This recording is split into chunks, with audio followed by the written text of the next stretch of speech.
to, I think this is our third event in our fourth year of Tipsy Talks.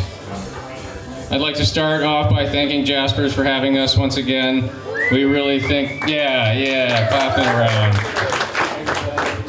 I really think this is like one of the best venues in the area for something like this because you feel like a celebrity on this tiny little stage, and the lights are on, and all your friends and strangers that you aren't threatened by are here. So it's a great feeling, and it's right downtown. And I'm gonna make one request. Hey Kathleen, can you turn the music off? I forgot. Hey Kathleen. Thank you. I can't see or hear anything. Perfect. Thank you. Oh, that is much better. Can you hear me now? I can hear you. Yes, wonderful. I also like to start by getting a sense of who in the room has not been to a Tipsy Talk before. Who's first time? Okay, wonderful. All right. So that's like, we're not like Fight Club. We want you to talk about Tipsy Talks. We want you to bring your friends and family. Eventually, we hope we don't outgrow this place, but there's a lot of people here, and every time we do this, it seems like we get a bigger following. It's kind of like a cult, so we feel good about it. But the whole reason we do this is to get people downtown or to the local watering holes in the middle of the week. It's the Northeast Kingdom. It's dark, it's cold in the winter. You don't see very many people, and so it's good to come out to the local watering holes and patron the businesses and get a pint and a slice. We're going to be at Parker Pie, speaking of slices, in 2 weeks. So if you haven't seen the shows there, it's a totally different ambiance, and it's a lovely ambiance, and we welcome you there. So we're going to get started with Kelly Newton. I have a feeling that there's a lot of people here for their first time because of Kelly Newton. And so it's good to have a posse with you. So Kelly's going to tell us about her time in the Peace Corps in the Kurd Republic. And let's welcome her to the stage.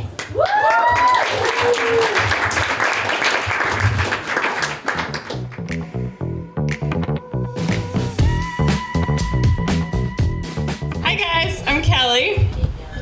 Thanks for coming to my TED Talk. It's called Kyrgyzstan 101 because I spent 2 years living and working in Kyrgyzstan as part of the Peace Corps. And Kyrgyzstan is a very overlooked part of the world. Not many people from our area have probably been there. Not many people know much about it. But it really is such a special place. It's a little hidden gem out there. And so I'm just going to tell you a whole bunch of things about Kyrgyzstan and why it's so special to me. And yeah. So right now I work as a middle school teacher, and so we're actually going to start off with a pop quiz, because that is what I know best. So, folks, raise your hand if you have ever heard of Kyrgyzstan. Yeah, right. We got a smart crowd. Keep your hand up if you can identify Kyrgyzstan on a map. That's what I thought. So, for future reference, that's not gonna work. It's there. It's bordered by Kazakhstan, Uzbekistan, Tajikistan, Turkmenistan, Afghanistan, and Pakistan, and China. It's the little pink one right in the middle there, right? And fun fact, Kyrgyzstan is actually the most landlocked country in the world. It is the farthest country geographically from any ocean. So do not eat the oysters in Kyrgyzstan. So this is what we're going to talk about today. We're going to have a little Kyrgyz language class. We're all going to speak a little bit of Kyrgyz today. Then I'm going to show you a bunch of pictures of the landscape, because Kyrgyzstan's, its main thing is that it's just really freaking beautiful, right? Then we're going to talk about the food. The food is not good in Kyrgyzstan. Then we're going to talk about the people. The reason why I loved my time in Kyrgyzstan so much is because of the people. Kyrgyz people are generous and hospitable and irreverent and rugged. And the whole time that I was there, for like the whole 2 years, I just felt like so held by the community there and so taken care of in such a beautiful way, which is honestly like such a model for how we should be treating people who are trying to make it in other countries. And so, yeah, we have a lot to learn from the Kyrgyz people. We're gonna end with some of the mistakes that I made and why they still keep me up at night. For anybody who has ever lived in a place where you have to speak a different language or the culture is different, you know that you tend to make faux pas, if that's the word. So we're gonna talk about some of my favorites that I made. Okay, Kyrgyz language class. Kyrgyz is a very cool language for a few reasons. You know how like when you're trying to learn like Spanish or French, there's a lot of like cognates, right? So like you'll hear a word, you'll learn a new word, and you'll be like, oh, okay, that makes sense because of what I know about English, that sort of thing. There are no cognates between Kyrgyz and English, right? So all the vocab that you learn, you have to like learn from scratch. But a really cool thing about Kyrgyz is that all of the grammatical rules have no exceptions. Right, so like in English, we learn that like to make past tense, you add ed to a verb, except then there's like 20 exceptions, right? Like go becomes went, run becomes ran, that sort of thing. In Kyrgyz, if you learn the grammar rules, they never change. So if you're a person who like has like a very like mathematical brain, it's really easy to just like, you know, kind of learn Kyrgyz, right? So it uses the Cyrillic alphabet. That's the same alphabet that Russian uses. Except it adds like 5 extra vowels, Kyrgyz does. Okay, so we're gonna learn the word for hi. It's gonna look really intimidating. You got this. Okay, that's the word for hi. It's pronounced Salamat Singarbe, okay? So repeat after me, Sal. Sal. Amat. Amat. Singar. Singar. B. Okay? That's hi. So that's if you're speaking to like a group, right? Like I could come up here and be like, Salamat Singarbe, and you'd be like, hey, okay. How are you? Is Kanday Singar. Good. And then you might answer, Jakshi. Jakshi. Good. And that's not Jaksha, right? Kyrgyz is spoken with your chest. There's lots of like h's when you speak Kyrgyz. So if you're walking down the street and you're like, hey, Kanday Singar, like how you doing? The person goes, Jakshi. And you go, hey, Jakshi. You know? It's very like, you know, they're rugged people, right? They use their chest when they speak. One of my favorite parts of the Kyrgyz language in this state that I lived in, so the word for yes in Kyrgyz is owa. But in the state that I lived in, they would make a noise that sounded like ay instead of saying yes. And they would say, like, if someone's talking to you, you just go ay as they're talking. And I got so used to making that noise. For 2 years, I was going like ay, like after everything that anybody said. When I came back to the US, I found myself doing it when someone would talk to me, be like ay.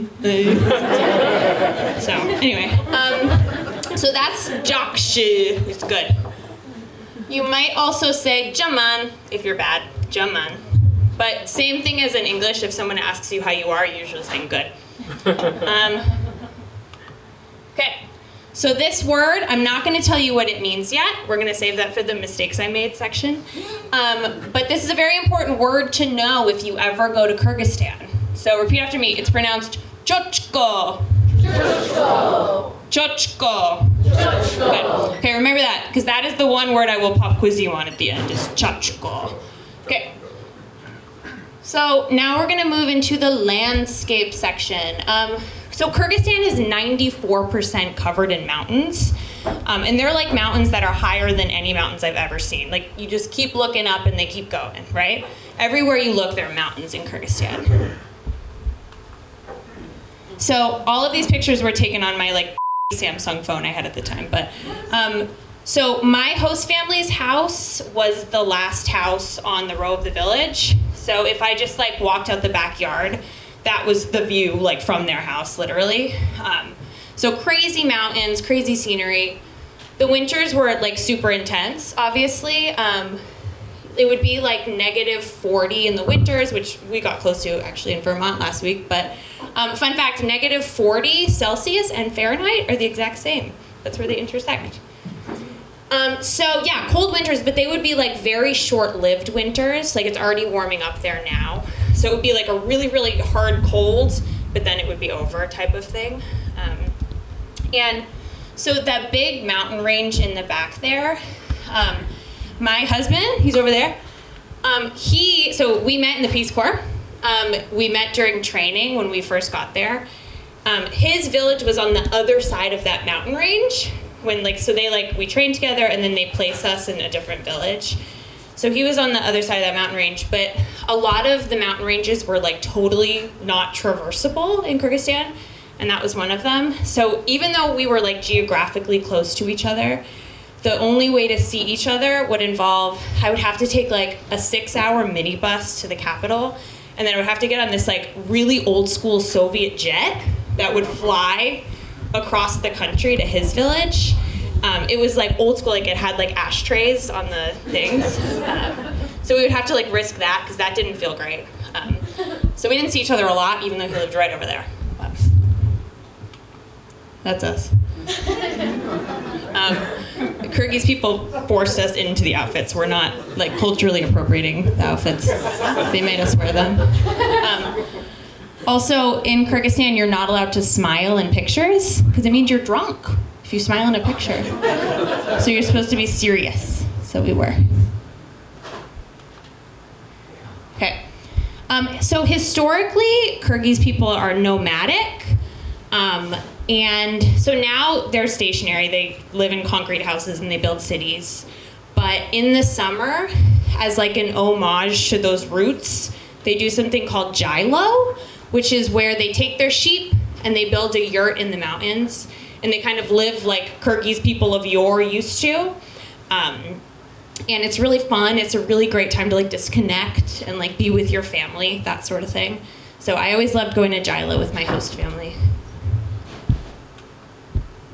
That was my village in like the summer. So beautiful, so green. Still my village. Just mountains everywhere, you know, it was gorgeous. And not, like there's no tourism infrastructure, like for better or for worse, because it means it's still untouched, right? And Kyrgyz people don't typically hike because they're doing their physical labor as part of their survival in their day-to-day. So there's no really hiking trails or anything even. So all of it just felt like really untouched and pure, you know? What was that building? Oh yeah, thank you. So Kyrgyzstan was a big part of the Silk Road back in the day. That's an old Silk Road relic. It's called Tashrabat. Food. Okay. So, like I said, Kyrgyz people historically were nomadic, right? And so being a nomad typically means you're not like planting a lot of crops, right? Because you're moving from one pasture to the next. So eating fruits and vegetables isn't a huge part of their cuisine, but what is a huge part of their cuisine is sheep, right? Because they're bringing their sheep with them. And, you know, it's amazing they have this way of, and they have for, you know, thousands of years of sustaining themselves and their families on sheep. As a Westerner, my palate was not acclimated to eating so little fruits and vegetables and so much sheep, right? So I had a lot of food poisoning, a lot of stomach issues, and I will show you some pictures of some of the things that I would eat. The one on the left was like served to me as dinner, you know? And like, again, they were so generous. They're giving me the best cut of meat there. It's the head, right? But hard to eat as a Westerner who's just not acclimated to eating that sort of thing, right? On the right, that is the preparation of one of said sheep. The way of preparing sheep was something called a koi soy, which means sheep slaughter. And what we would do is we'd go out to the backyard. My host dad would choose an unlucky sheep, and then we would say a prayer over the sheep. Traditionally, they're a Muslim country, more culturally than like actually practicing, but so we'd say some sort of prayer in Arabic, and then my host dad would tie up the sheep's feet, cut its throat, let it bleed, and then throw it on the fire, which, you know, it's hard to watch, but is a more ethically way to eat meat than an ethical way to eat meat than the way we do it with like the factory farming. Like the sheep has a beautiful and amazing life. It gets thanked and prayed over, it gets slaughtered, and then we eat it right away. So, oh, I don't want to give that away yet. A big thing you gotta know if you ever go to Kyrgyzstan, sheep butt is like super prized. The honored guest is often given the ass of the sheep on the platter when you eat dinner, because it has the most fat, the most calories, right? And they're trying to survive these harsh winters. So I was given the sheep ass a lot, which is so generous and wonderful, hard to eat. But so Kyrgyz sheep were specifically bred to have these like fat donks that would like clap together. I've never seen anything like it. Look at those asses. Aren't those crazy? Insane, right? And then the bottom left is another way of preparing it where you just boil it in its own juices. That was my least favorite way. While it was alive? No, it would be dead first, yeah. But yeah, that's the butts. What's that? Oh, other things we would eat if we weren't eating sheep. I ate a lot of yak and horse. It's illegal to eat horse in the US, actually. Don't tell the government I've eaten a lot of horse in the day. But on the left, that's a yak head that we were preparing for dinner. On the right, that's my host mom's friend was like braiding intestines to serve for dinner. I don't think I broke it. Hold on. It's fixed. Okay. What's the next one? Oh, because of the lack of fruit and vegetables in my diet, I was losing a lot of hair. I would brush my hair and a bunch of hair would come out. So my mom was spending like $150 and like it would take months, but she would ship me like bottles of multivitamins so I could keep my hair on. But so the cuisine was hard. The other thing that I would do is I would hop on a minibus for 6 hours to go to the Capitol. The left is a picture from the inside of the minibus. And I would go to one of the couple of restaurants in the Capitol that like catered to a Western palate. So that's me eating Bishkek fried chicken, BFC. So I'd do that on the weekends. That would get me through a week of the sheep. I could do it. I think that's it for that. Yeah. All right, so people. Like I said, the people were the best part, right? So generous, so kind. Nobody ever made me feel like I was being an imposition or, I was speaking Kyrgyz at like a second grade level, but they always made me feel like competent and respected and that sort of thing. And I was a teacher. They were so welcoming. That was one of my classes. That was my sixth graders. Like my current sixth graders, they're a mixture of little and really, really great kids. But most of them were really excited to learn.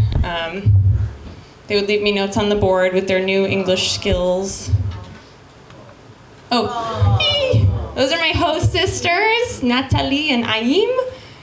They used to put their little tights on their head and dance around. Kyrgyz kids are the cutest kids in the entire world. I will die on that hill. Is the cutest kids in the whole world live in Kyrgyzstan. That was my host brother. Right? Look at him. He has no teeth. He's so cute. I love him. And then these were the other teachers at my school who worked extra hard to make me feel included. Like they would take me home for like various holidays or take me to their Gilo camps up in the mountains in the summer. They just worked so hard to make me feel included. Okay, getting to the good stuff. So I'm just going to tell you 3 brief stories that really stick with me from my time. The first involves this little puppy. So in Kyrgyzstan, if you want to get anywhere, there's no like taxi system, official system. What you do is you stand on the edge of the road, you go like this with your hand, like a little flap, and then probably like the next person driving by will pull up and ask you where you want to go, and you'll haggle with them, and they'll probably take you. So I was in one of these like so-called taxis, and the man driving was like, "Hey, do you want a puppy?" I was like, "Of course I want a puppy." And so, which is ridiculous. I lived with a host family. You don't take a puppy home. That's crazy. So he opened the trunk, and this little guy was in there, and you can't say no to him, right? So I picked him up. I said, "Thank you for the puppy." And in Kyrgyzstan, as in a lot of countries, dogs are outdoor animals, right? They're farm animals. You don't bring them inside. They do not sleep in your bed. All that kind of stuff. And I knew that, and I was going to respect that, obviously. So I went home to my host family and I said, "Can this dog live like in our yard? I'll feed it, I'll pet it, I'll take care of it." And my host mom was like, "Put that puppy down." And I was like, no, it's just a puppy. She's like, put it down. It is dirty. It is disgusting. And my hubris got in the way. I was thinking in my head, I was like, I've had dogs my whole life. Like, she doesn't know what she's talking about. I've had purebred golden retrievers my whole life. You listen to your host mom. That's the biggest takeaway from my time in Kyrgyzstan. Your host mom is always right. Should have put the damn puppy down. But for the next few days, the puppy lived around my house. I would go outside, I would pet it, I would touch it, that sort of thing. And then I started to notice these like little dots would just like crawl around on my arms and my legs and all my clothing. And then I would be lying in bed and they would just be crawling in my bed. And so I did some Googling, and Google said that I had been infested with dog mites. And dog mites burrow under your skin. And they were everywhere, right? They were everywhere. Horrifying. It was terrible. And so, but that's not the mistake that really keeps me up at night. What I did next is, I went to the local market. I bought multiple cans of this Russian bug spray, which is banned in the United States because it is 100% carcinogen. I sprayed it all over my bedroom, all over all my possessions. I sprayed it on my body like it was perfume. I started getting this weird cough that like started at my toes. Like, it was this ridiculous cough. I never saw another one of those little things. That's how much of it I used. And 2 years later, because this happened like at the beginning of my time there, 2 years later, like a fly couldn't fly into my bedroom without dying. So, to this day, if I have like a weird symptom, I asked the Google, how likely is it that this headache is because of all the Russian bug bomb I inhaled 4 years ago? So that keeps me up at night, because I drink a lot of that stuff, but, all right. Next one. All right, this is mistake number 2. Have you guys heard the song that's like, rah, rah, Rasputin, din, din, din. Yeah, so it's by this band, Beauchamp, rah, rah, Rasputin. So my second winter in Kyrgyzstan, the mayor of my town calls a meeting with me. So I go to the mayor's office and he says, Kelly, we are having this big competition. All the towns are meeting in the state capital and we're doing a musical competition to see who the best town is in our state. We have Beauchamp coming to sing with you at this thing. And I was like, holy shit. Like, I really like to sing. I was like, that is sick. The Robert Rasputin is coming and I'm gonna sing with them. He was like, it's on December 24th, which like Christmas, obviously they don't celebrate it there, so it's just another day. So I was like, I'm gonna, instead of going to the Capitol and meeting up with all the other volunteers and celebrating Christmas, I'm singing Robert Rasputin with Beauchamp. So I make Jack, my husband, do the crazy Soviet jet and come to my village to come see this big night. I tell all my friends at home that I'm doing this, they think it's sick. So we get to this like big function hall on Christmas Eve. We got there way too early because Kyrgyz time is a whole different thing than it is for us. Like if they tell you to arrive at noon, I learned that you should arrive at like 5 p.m. But then once I started getting the hang of that and arriving at 5 p.m., somehow everything would start at 10 p.m. It was an always shifting thing of when a thing would start. The Kyrgyz word for now and later is the same word. So we got there 5 hours too early. They found out Jack didn't even live in the state, so they sent him to like a broom closet to go just wait in for 5 hours.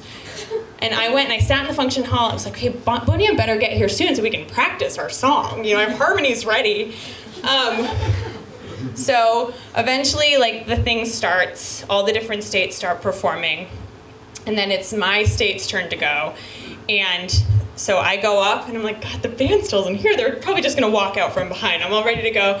And this like 16-year-old Kyrgyz boy comes up and he pulls down like a projector screen and he plugs his phone into it and he puts on like a YouTube video of Beauchamp from like 1995. And he's like, go.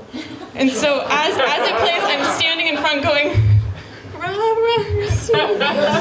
thought the band was gonna be there, but it was a YouTube video, and I kept like freezing to buffer, and I'd stand there like, it was horrible. I ruined Jack's Christmas Eve. I had to text all my friends at home. home that it was a language issue. The whole time, they weren't lying to me. They didn't say the band was coming. They asked if I could sing with the song. You know, it's a language issue. So that was stupid. Okay, and then number 3. Remember that word I told you to remember? Woo, good job, you guys. I wish you had been there on this day. So that's the word chochko. It's the Kyrgyz word for ham. Okay, it doesn't seem very important. But so I was in a very important meeting with like the superintendent, director of my school, and all the heads of the various departments. We were having like a very important curriculum meeting. It was all in Kyrgyz, obviously. I'm trying to keep up. And then the meeting ends, so we start just kind of like shooting the shit. And the superintendent turns to me and says, "Oh, I hear that Easter is coming up in your country. Like, what do you do to celebrate Easter?" And I thought I said the sentence, "We eat ham in my family." I said bees. I thought I said chochko jebes. But I switched some letters. I can't remember exactly what I said. I think I said kochko. So bees kochko jebes. So I said that. I was like, "We eat ham." And I saw everyone's face go. And then I saw my director just go and burst out laughing. And then everyone's laughing and there's like tears coming down their face. And I was like, oh no, what did I say? So I turned to the English teacher who would help me in situations like this. She worked at my school. And I said, "Lyra, what did I just say? I thought I said we eat ham." And she was like trying not to laugh. She's trying to keep a straight face. She was like, "Kelly, you just told everybody that on Easter Sunday, your family eats the penis of a baby." I went, "Oh no." So if you ever find yourself in the country of Kyrgyzstan, chochko means ham. Important to know. Anyway, that has been Kyrgyzstan 101. Thank you.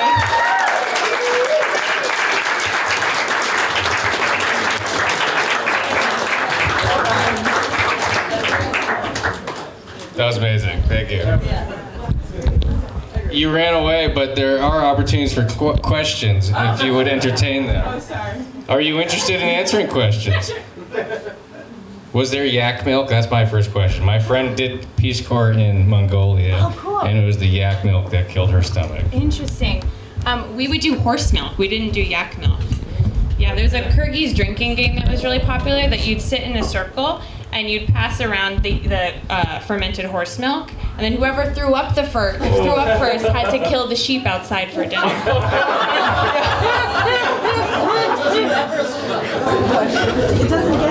How long? So you said they go up to the sort of summer camp. Yeah. How long does that last? Is it all at the same time? Like people swap camps? Yeah, usually they would just go up for like 2 weeks. Some people would spend the whole summer, depending on like what their main job was back in the village, sort of thing. But mostly it was just like everyone's time to recharge. It wasn't like they were doing it for any purpose besides like vacation. So. And then what it varied. year was this? You said you had some like Google access. I'm just curious, like. Yeah, when- 2018 to 2020. Okay. Yeah. COVID actually brought you home, is that correct? Yeah, I was gonna stay longer and then got kicked out. It happens. Any other questions? Habib. You brought up a drinking game. Did people drink a lot there? Was it like post-Soviet Republic? Exactly, yeah. Yeah, they were like culturally Muslim folks, but they had been colonized by the Russians, and so they drank like a ton of Russian vodka as well. And then women typically like didn't drink, but then as soon as like the men went to bed, they would pull out the alcohol too. But the men didn't know. Could you grow a garden there? Was it an opportunity to grow any vegetables or something green? There was in a lot of villages. My village was, the elevation was way too high. What elevation? 7,000 feet. Yeah. Wow. Jack's village, my husband, he was in the Fergana Valley, and so they had more access to growing things. Yeah, we did a lot of potatoes in my village, but. You had a question? Yeah. Yeah. The problem with your hair starting to fall out, it sounds like that was the beginning of scurvy. No, right? And so how did the natives avoid that? I feel like it's just when you're acclimated to your food, they were somehow getting their nutrients out of it.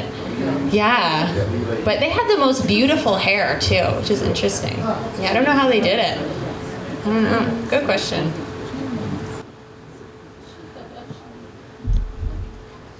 Cool. Thank you, guys.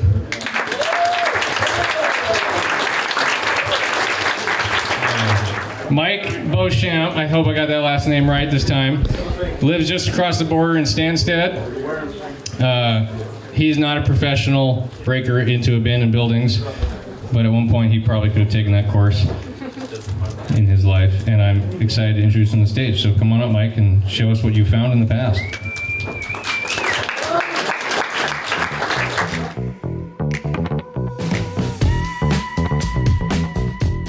So you go to one dinner party at somebody's house and then you end up on stage. Thanks, I really appreciate it, Patrick. So my name's Mike. I'm from just across the border in Stansted. Merci. And thanks to Jaspers for hosting this cool event. I think it's really cool. So I think probably in the early 2000s. Actually, still can't get that sheep's ass out of my head. Anyways, can we edit that one out? No, we can't. Okay. Anyways, there's no context for that.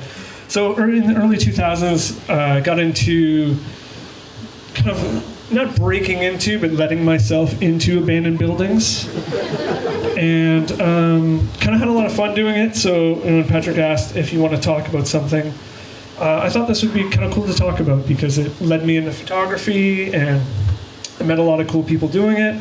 So I thought it was neat. So yeah, so I'll start this. So in the early, maybe like 2003, 2004, I'd walk past this building pretty often and not think anything of it. And it was an abandoned hospital.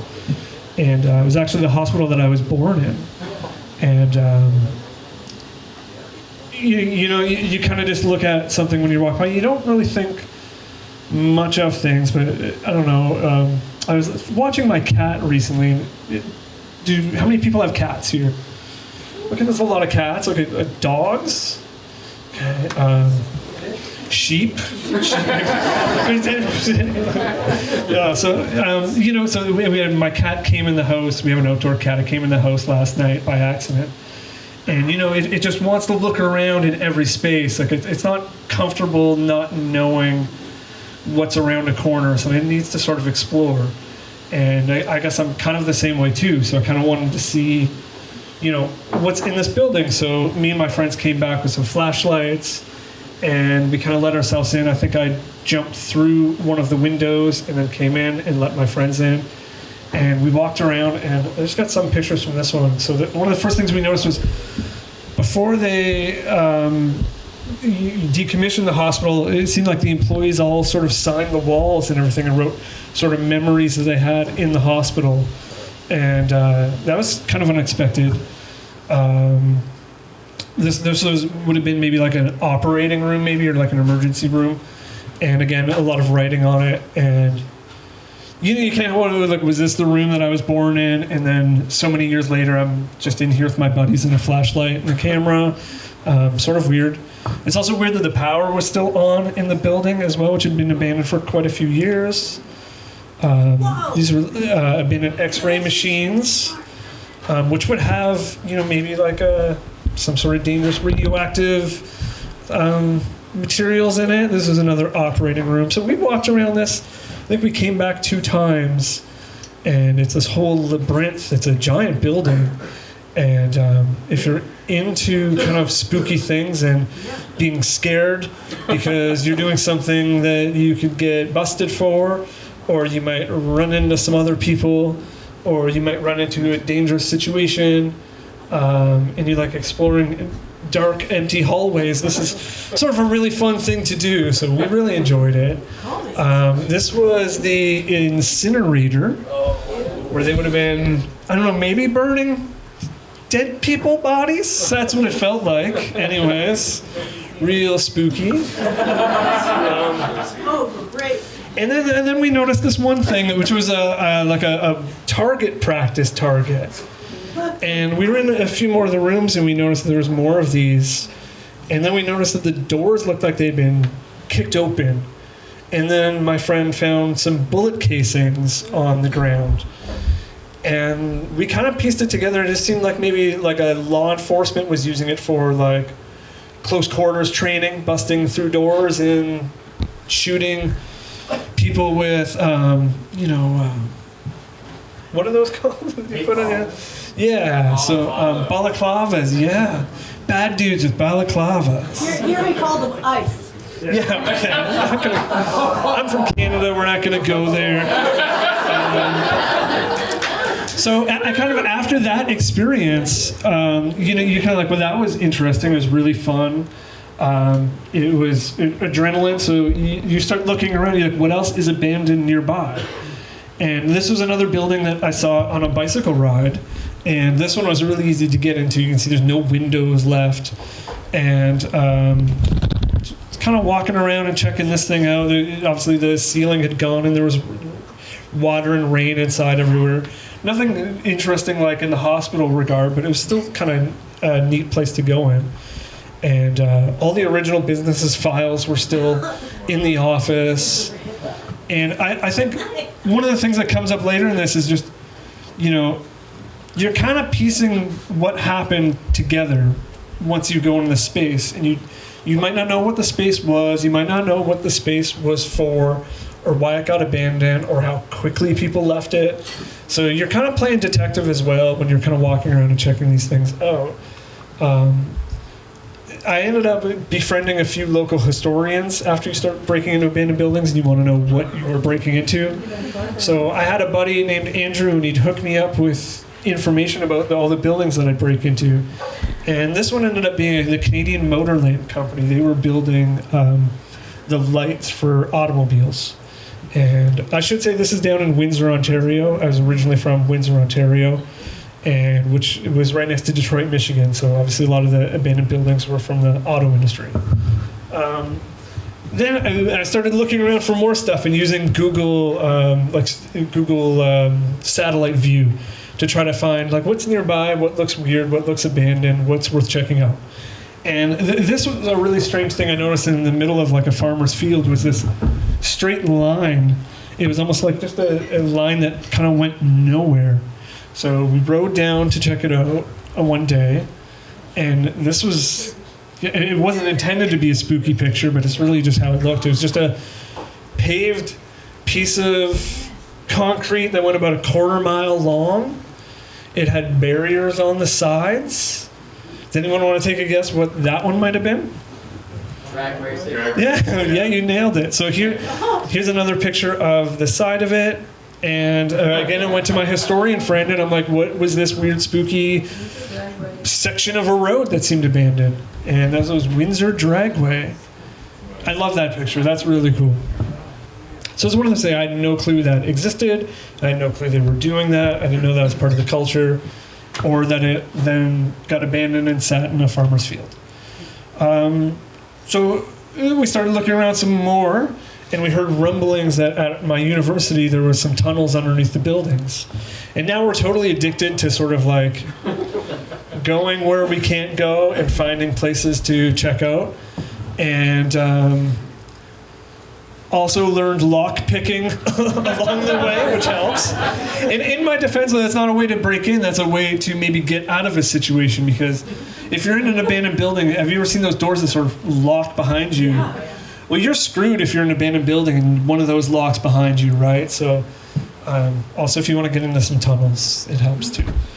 So we ended up mapping these tunnels. There's multiple kilometers of tunnels underneath our university.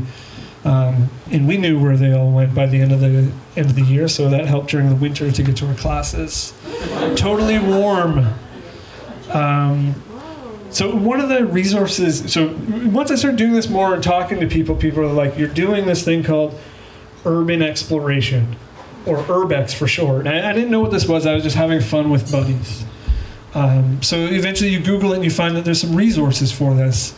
And this is a screenshot from a website called UER, is an Urban Exploration Resource, where you're encouraged to kind of post pictures of your explorations, but also to share tips and tricks and what gear to bring and how to avoid some problems. And I'm going to get into some of the dangerous situations I got myself into as well. So this was also a cool way to meet people. And in the story, I'll tell you, I met multiple people through this who would take you and say, yo, I'm going to be in your area exploring something. You want to come with me?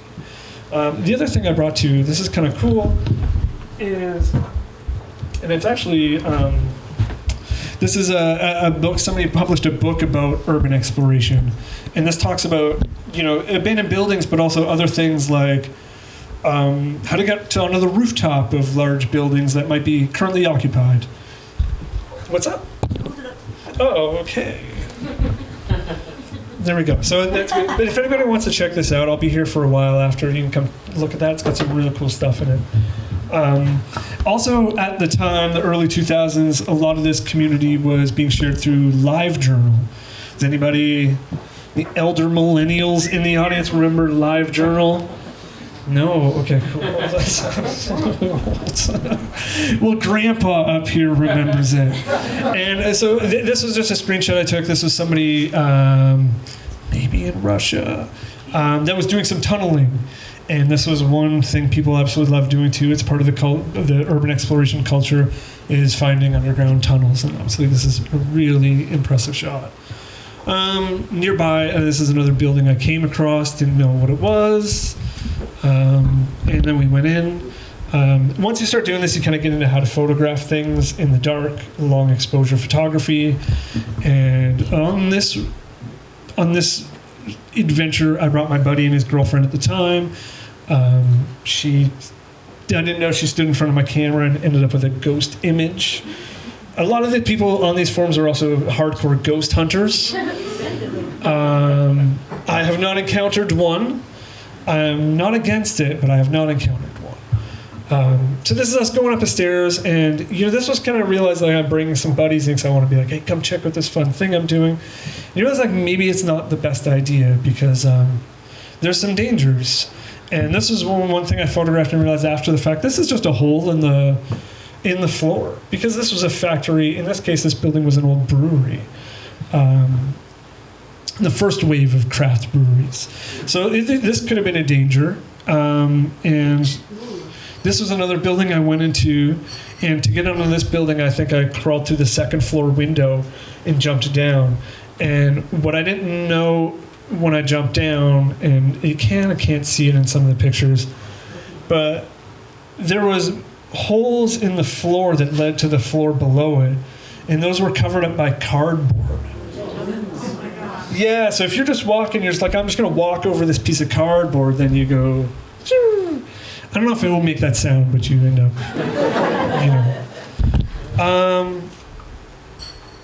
So I was doing some bike riding and came across this place as well. And this is all in Windsor, still close stuff. And it's the old ceramic tile company. And this one was crazy because this one seemed like it had just been left in a hurry and exactly as is. And this was their laboratory upstairs. This is where they were inventing tiles or something. And then this one was strange as well because, and then this is a picture, but we were going up some stairs, and I'm really glad I realized this, but on the stairs was metal ball bearings. Oh. So at some point, somebody purposely put these metal ball bearings on a real steep staircase. And that was when I realized, he's like, well, you're not the first person to find this building, and somebody doesn't want you in this building. You don't have a right to just go into this building. Somebody might be living in this building. This might be their only shelter.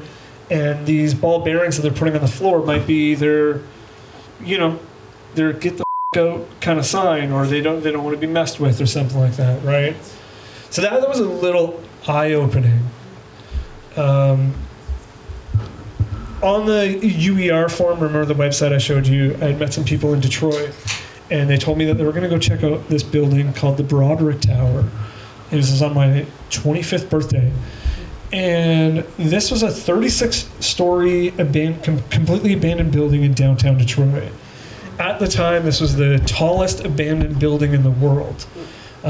It's very rare that a huge building like that in a downtown core would be completely unneeded. Like no floor in the building it has any worth at this point anymore. So it was very strange. So we got into the building because on the main floor, actually, I should backtrack. The only part that was active on the building, on the main floor, there was a bar. Kind of about the size of this bar that had a stage. Kind of about the size of the stage. And there was a curtain at the back of the stage. And the two people from Detroit that brought me along this mission had told me that they knew how to get into the building. First, we had to go into the bar. So once we were in the bar and the people at the bar kind of stopped paying attention to us and we had a free time, we went to the back of the bar and pulled open the curtain, and there was a glass door there.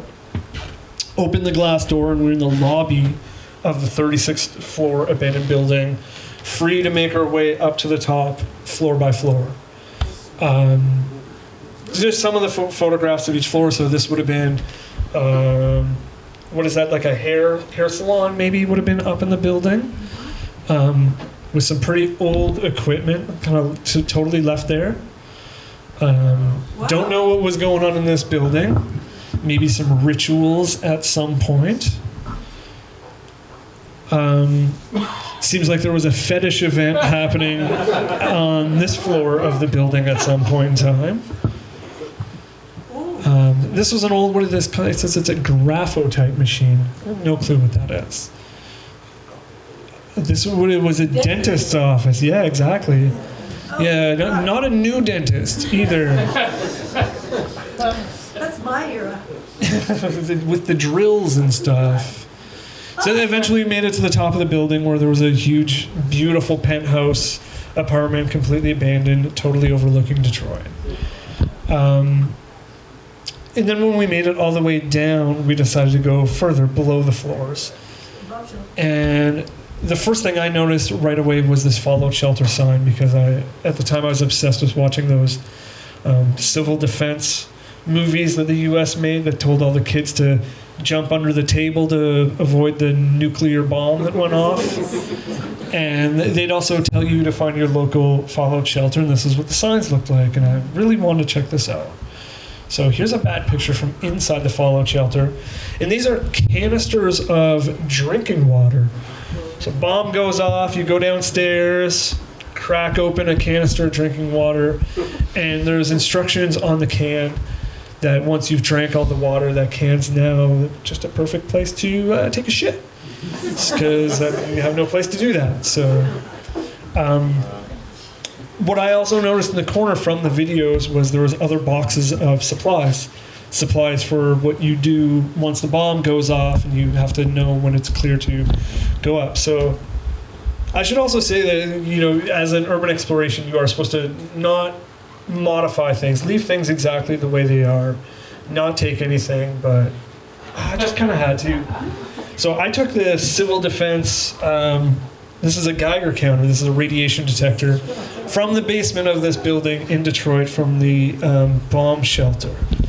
And of course I took the bus from Canada to Detroit, so I had to get this back across the bus with me in a backpack. And one of the ways you know this is working is it has a small spot right here that has a small chunk of radioactive material. So if you hold it against the chunk of radioactive material and it makes the ticks, you know that it's good. So this was the day I smuggled radioactive material across the border back into Canada in my backpack. The customs officer asked me what it was, and I told them that my friend's grandpa collects weird stuff and thought I'd want it, and I don't like saying no to people, so I just took it with me.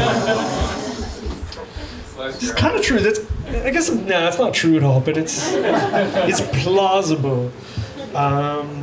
So somebody was supposed to take this up onto the surface, count how many ticks are happening, see if it's good. If not, go back down, shit in the bucket a few more times, and once it's good, you're free to go back up. Yeah, wild stuff. Sorry, what was that? Did you have fun bringing it back into the U.S. for this time? No, I just drove right across. Like, I don't know, I got this friend in Vermont, he collects weird things and wanted me to bring it to him, so I just did. So around this time, the urban exploration thing sort of, it was everywhere in popular culture. It started to get a nickname called ruins porn, because it was such a popular thing to do, and it was shared so widely online and everything that it was sort of reached peak saturation. And came along with that was the spotlight on Detroit itself, because Detroit would be the hub of this. Detroit went from having a population of 1.8 million people in, I think, 1950s to about 600,000 people that it has now. And most of its industry was automotive industry, which has changed over time, of course. So it's just, it's shooting fish in a barrel to try to find something abandoned. So this is a screenshot from a movie called Detropia, where a couple of performance artists moved to Detroit, and this is them with some golden gas masks posing in front of. So they kind of turned it into being something that we thought was really cool, to something that was like, sometimes it's a little cringy to actually do. It's a little strange. But this was a screenshot I just took of Detroit before I left the house yesterday. This is just a zoom in of a random neighborhood, and it's kind of hard to tell, but these are entire city blocks, and this one's got 4 houses left. This one's got 3 houses left. And I didn't really cherry pick that photo either. That's just kind of what the landscape looks like. And that's a weird thing to go into and kind of put your gas mask on and stuff and make a scene out of it. Because that was people's houses. I don't know, it's really, for as interesting it is and for as an adrenaline jolt it is, it's also, you're strolling through some hard times and you're getting the whole story all at once. This is another picture of Detroit. This was an opera theater, probably about 4 times the size of our Haskell Opera House, that was abandoned, and its only use is now as a car park.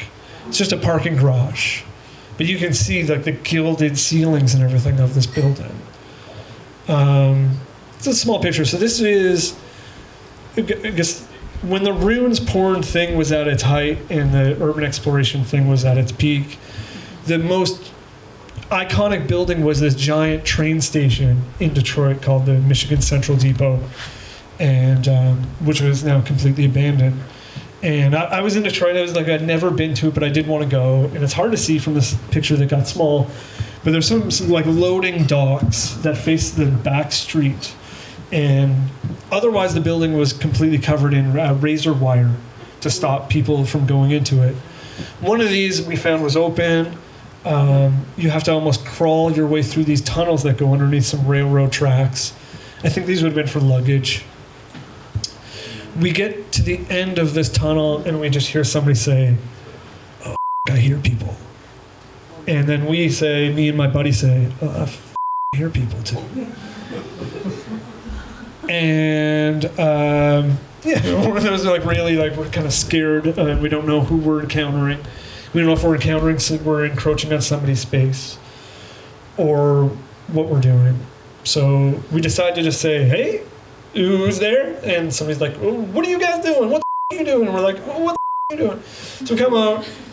It's 2 other people with cameras and tripods. It's okay.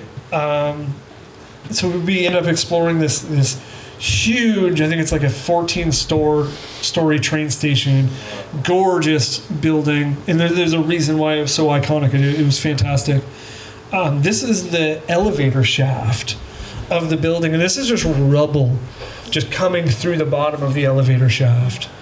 And another danger would be that these elevator shafts on subsequent floors, the doors were gone. So if you want to, you can. And that's what the lobby used to look like, and that's what it looks like now. It's kind of cool that you can find historic photos of it. This was my buddy Joe, who was adamant on wanting to stand on the edge of the roof for a selfie. Well, not a selfie, I took the picture, but that's not where I would have stood. You don't know what kind of condition the roof's in, right? Does anybody recognize this? Yeah, Tesla. Exactly. So I was reading this book about Nikola Tesla, not the car guy. This is Nikola Tesla, the inventor, the scientist. With his pantograph. So he invented like alternating current energy. But towards the end of his life, he was sort of like grasping for more funding. And he kept making bolder and bolder claims about his inventions. Some of them, he was saying that he could deliver electricity wirelessly to anywhere in the world. So you could just power, anything would just be powered, nothing would need to be plugged in. He also said he had a death ray. He also said that he could shake the entire world, and given the right frequency, he could shake the entire world and cause completely havoc and ruin the entire world. So I was reading a book about him. They were talking about him having a laboratory on Long Island, which was in this previous one. This is where he was going to broadcast free electricity for the world. And I was like, oh, this sounds like a cool place to go explore. I'd love to kind of find this building. And this is what it was supposed to look like. That's the antenna for where the electricity was supposed to be sent out. I'm obviously a skeptic. So I jumped on to the Long Island Railroad from Detroit. Not at the train station, because Detroit doesn't have a train station. And got off in a place called Shoreham, trying to find Tesla's building. Knew I was kind of nearby when I found a place called Tesla Street. Found another large property with some razor wire fence around it, which is also a good sign. I think towards the end you sort of have like an intuition of these things if you've been into enough abandoned buildings. And then this was a real good sign here, was I spotted this through the razor wire fence, which is kind of the top of the smaller building here, right? Which would be his actual laboratory. You can kind of see it's the exact same thing. So it's time to jump the razor wire fence when nobody's looking. And this is would have been the base of the antenna. Here's the laboratory, obviously left to be abandoned. Here's inside. It was kind of modernized. There was no death rays. There was no earth-shaking machines to be found. When I was up in the attic, I don't know how, but there's a police and maybe found out, or somebody had called, or they were just doing routines.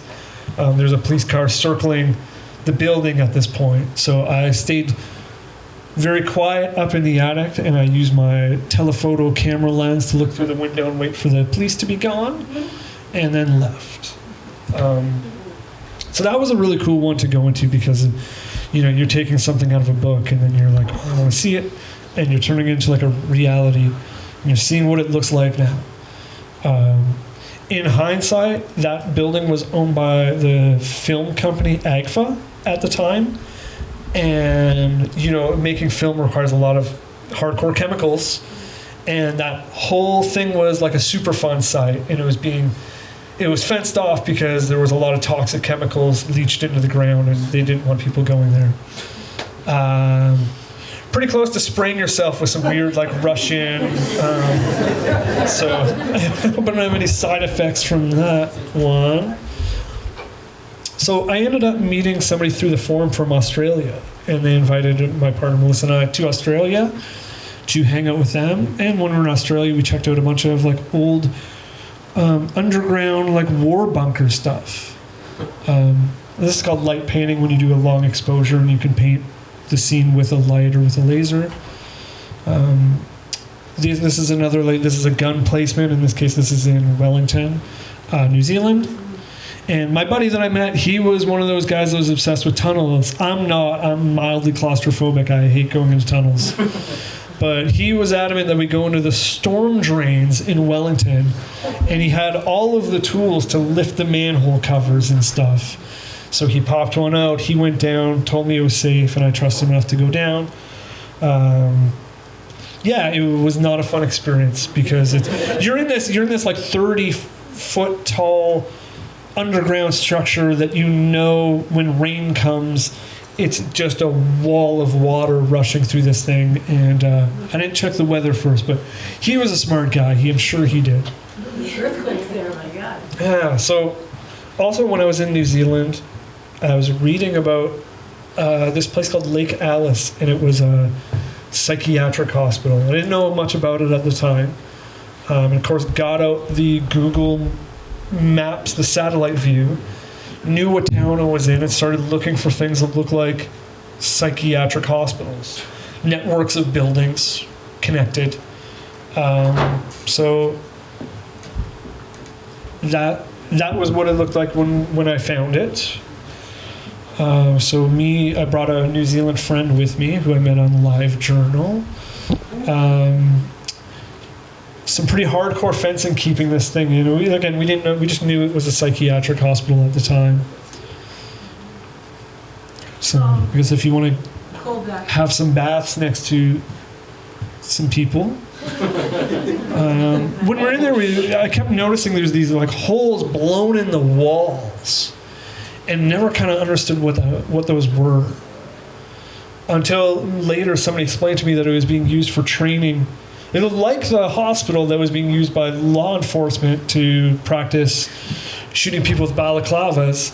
This was the army practicing maybe how to like blow up the side of a building so they could run into it or something. Really strange. And this was what it looked like from the satellite view when I found it.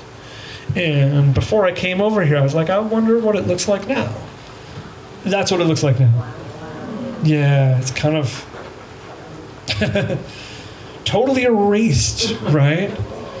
And for all the weirdness that urban exploration has, like I said, it's a heavy thing to do because it's somebody else's space and it's a lot of history.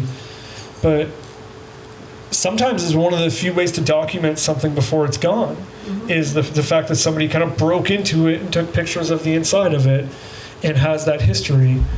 In Lake Alice, I found out much later, it wasn't just a psychiatric hospital. They were doing some real nasty stuff, like some electroshock therapy on the indigenous population. There was a lot of allegations of rape. Just a nasty place, and we didn't know it when we were in there at the time, looking around, enjoying ourselves. And it kind of feels weird in hindsight going into something like that. So that's it for me. Those kind of the weirder places that I've been in. And that's kind of the psychiatric hospital is a really bad note to kind of end the whole thing on. So I thought I'd show some pictures of some other people that do some urban exploration really quickly and some crazy things. This was in Kazakhstan. Somebody found an entire space shuttle left in a building. That's one of my favorites. That's absolutely crazy. Former Soviet Russia. A lot of people also just like the hobby just for them includes just getting onto the top of things. Some people want to get to the bottom of the tunnel. Some people just want to get to the top of anything they can. And that all falls under the umbrella of urban exploration. Some old satellite communications equipment that's left abandoned. Just a perfect set for a sci-fi movie. Just waiting there. Does anybody recognize this one? Yeah, exactly. So some urban explorations will strap on a thing called a dosimeter, which will measure your radiation level over time. And there's a safe amount that you can get radiation before you peace out and don't get any more. And presumably you don't get 11 or 12 fingers, you just stay with 10. So urban explorators would go into this space that I would never go to try to get some pictures and do some documentation. This is another level. This is crazy. After Lake Alice, the psychiatric hospital, and those dangers that I told you about, the like ball bearings on the stairs, the cardboard booby traps, the asbestos, the PCBs. I'm done with this hobby, and it's still cool to follow and see what other people do, but yeah, it's not for me anymore. It's pretty wild too. Yeah, the people just find some wild stuff. That's it. It's over. Yeah, cool. Thanks, everybody. Yeah, did you have a question, man? I do. Oh, okay. How do you get over the razor wire? Is it burlap? Yeah, so we don't really think, you kind of get there, you're like, oh, yeah, there's razor wire. And then you got to go scour the location for something that you can find anything and lay it over top of the razor wire. Or you find where somebody might have already cut a hole into the fence or something like that. Yeah, you kind of just improvise your best way to do it. I don't recommend anybody do it, though. This is not a how-to session. This is a don't do it session. Yeah, man. Have you ever made it to the radar bases in East Haven? So my friend told me about those last year. They sound really cool, and I do plan on going up to them, yeah. Is it safe? As far as I know, I haven't been up there. I was hoping for your... Yeah, like I said, man, I feel like I've used like 4 or 5 of my lives here doing this hobby, and I don't want to use anymore. But. One that might be safe is military bases in Pittsburgh, Maine, Popham. Okay. When Bath Iron Works made the original ships during the Revolutionary War, and so during every subsequent war, the shipbuilding moved further and further inland to Bath. And so every time they built a new fort to protect the mouth of the river. And so... Seems like a big line of them, almost, yeah. Going right up the river. Yeah, that's really cool. Definitely up your alley. And obviously I had read about Space Research Corporation as well, right? And that was really interesting. Go. And well, see, I looked it up on the map, Heather, and it's so close to the border right now. I'll go with And I don't want us to both end up detained in an indefinite amount of you. I time. know how to get in. Okay, I'll let you go. You can take my camera. You come back with the pictures for me. And I'll take it. Yeah, go ahead. I don't want to be a boring old father. I was in the anti-terrorist field. Okay, that's not boring at all. What I want to ask you about, when you were actually talking about buildings in Quebec, was that during the time of the separation, the Party of Belvoir and all that? So, I mean, there's so many opportunities to use abandoned buildings for new housing. yeah, so all the pictures that I showed, the Canadian ones, those were down in Windsor, Ontario, like southern Ontario. So there's no Quebec pictures in that slide, but it's interesting you talk about reuse. Do you know that the 36-story building in Detroit? Yeah. That's now totally renovated. If you can believe that, it looked like it was a mess. That's totally renovated and it's totally occupied. There's like startups, there's coffee places, there's Bitcoin places. It's really weird.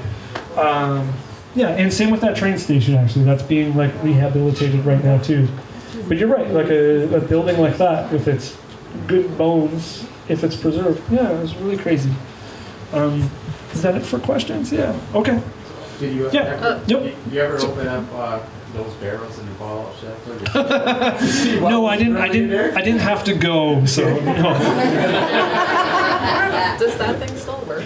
Yeah, so the Geiger counter still works. It takes batteries. The batteries it came with were obviously no good, but it does. So we're prepped. We're good, just in case.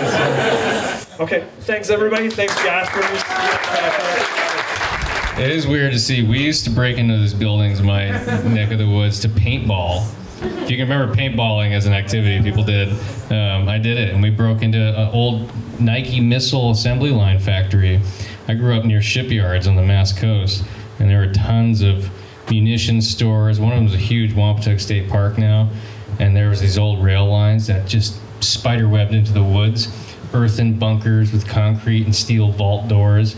We used to break into them all the time. So thank you, Mike. I just really had a reliving moment back there. So, as you can see, Tipsy Talks are varied and they're very entertaining. So we hope to see you again. We'll be at Parker Pie in 2 weeks. As always, please don't forget to tip your bartender. Thank you, Kathleen. Thank you, Jaspers. And